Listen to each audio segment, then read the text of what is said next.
नमस्ते। चलिए आज बात करते हैं भारतीय इतिहास के एक ऐसे दौर की जब देश एक बहुत बड़े चौराहे पर खड़ा था।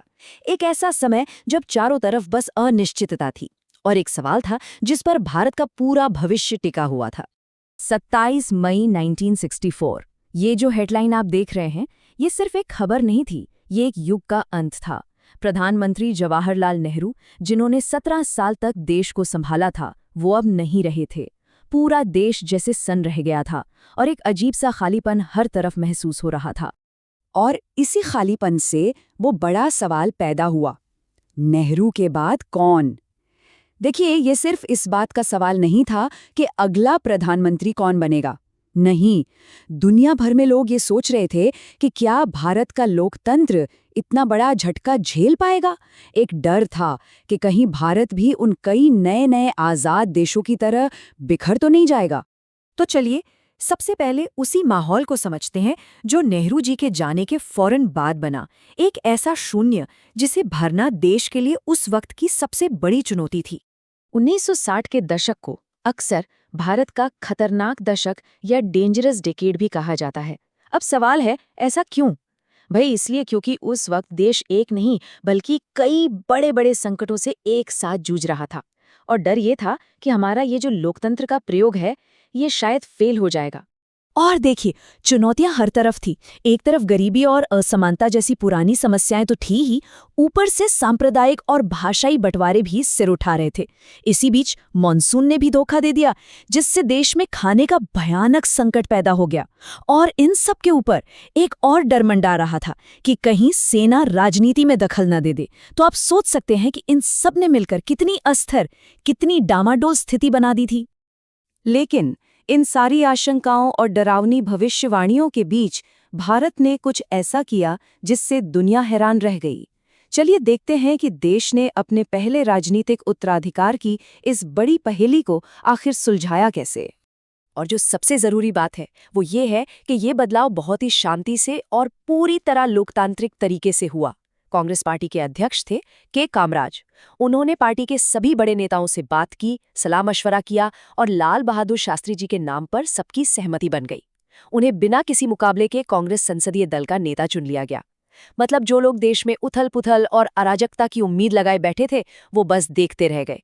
शास्त्री जी अपनी सादगी और उसूलों के लिए जाने जाते थे। इसका सबसे बड़ा सबूत तो तब मिला था जब एक बड़ी रेल दुर्घटना हुई और उन्होंने उसकी नैतिक जिम्मेदारी लेते हुए रेल मंत्री के पद से इस्तीफा दे दिया था। वो ईमानदारी की एक मिसाल थे।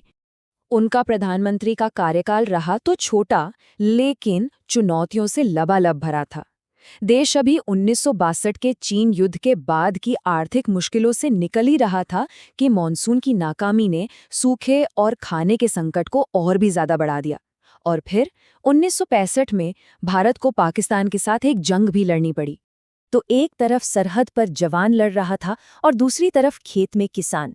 इन्हीं दोहरी चुनौतियों के बीच शास्त्री जी ने देश को वो ऐतिहासिक नारा दिया, जय जवान जय किसान। ये नारा उस वक्त पूरे देश के संकल्प की आवाज बन गया कि हमें अपनी सीमाओं को भी सुरक्षित रखना है और अपने लोगों का पेट भी भरना है। लेकिन फिर जनवरी 1966 में ताशकंद में शास्त्री जी की अचानक मृत्यु हो गई। इस खबर ने देश को एक बार फिर से उसी चौराहे पर ला खड़ा किया। उत्तराधिकार का सवाल फिर मुंह बाए खड़ा था, लेकिन इस बार मुकाबला बहुत कड़ा होने वाला था।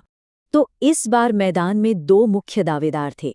एक तरफ जवाहरलाल नेहरू की बेटी इंदिरा गांधी, जो शास्त्री जी की कैबिनेट में सूचना मंत्री थीं, और दूसरी तरफ थे बेहद अनुभवी नेता मोरारजी देसाई, जो बॉम्बे के मुख्यमंत्री भी रह चुके थे और केंद्र में भी मंत्री थे। जाहिर है दोनों की अपनी अपनी ताकत थी, अपना अपना कद था। ये कार्टून उस वक्त की पूरी कहानी कह देता है। देखिए, इस बार सर्वसम्मति यानी यूनानिमस डिसीजन नहीं हो पाया। तो फिर क्या हुआ? कांग्रेस के सांसदों के बीच गुप्त मतदान यानी सीक्रेट बैलेट हुआ और नतीजा, इंदिरा गांधी ने मोरारजी देसाई को एक बड़े अंतर से हरा दिया। पार्टी के 2/3 से ज्यादा सांसदों ने उनके हक में वोट डाला।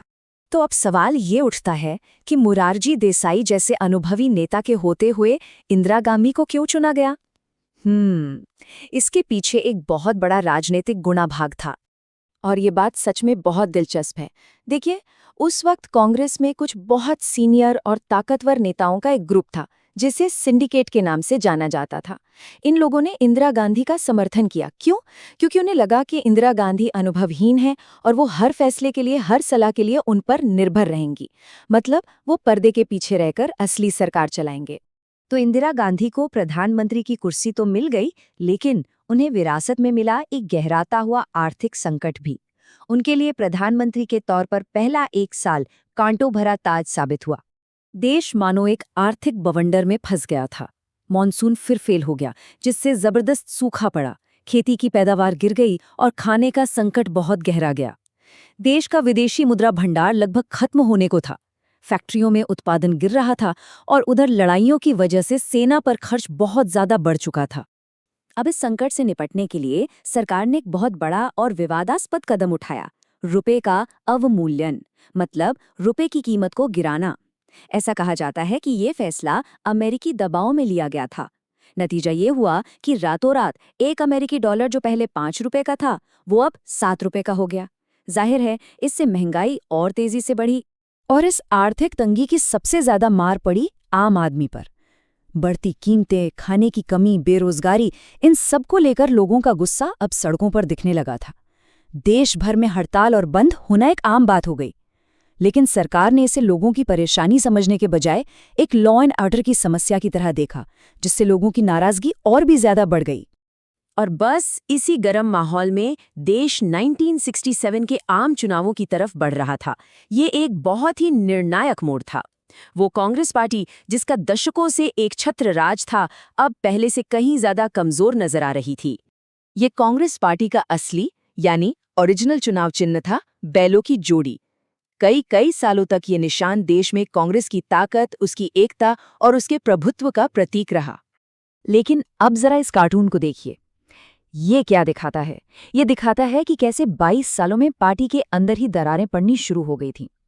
वो बैल जो कभी एक साथ कंधे से कंधा मिला के चलते थे, अब एक दूसरे को अलग अलग दिशाओं में खींच रहे थे। ये कांग्रेस के अंदर की गुटबाजी और कलह की एक बहुत ही सटीक तस्वीर थी। 1967 का चुनाव हर लिहाज से अलग था। सबसे बड़ी बात तो ये थी कि आज़ादी के बाद ये पहला चुनाव था जब कांग्रेस अपने सबसे बड़े, सबसे करिश्माई नेता जवाहरलाल नेहरू के बिना जनता के बीच जा रही थी। नेतृत्व नया था और जनता में गुस्सा और बेचैनी चरम पर थी। तो अब सबसे बड़ा सवाल यही था, क्या इस आर्थिक संकट, लोगों के गुस्से और पार्टी के अंदर की फूट के बीच वो कांग्रेस, जिसे कभी अजेय माना जाता था, अपनी सत्ता बचा पाएगी? 1967 के चुनाव का नतीजा भारतीय राजनीति की दिशा हमेशा के लिए बदलने वाला था।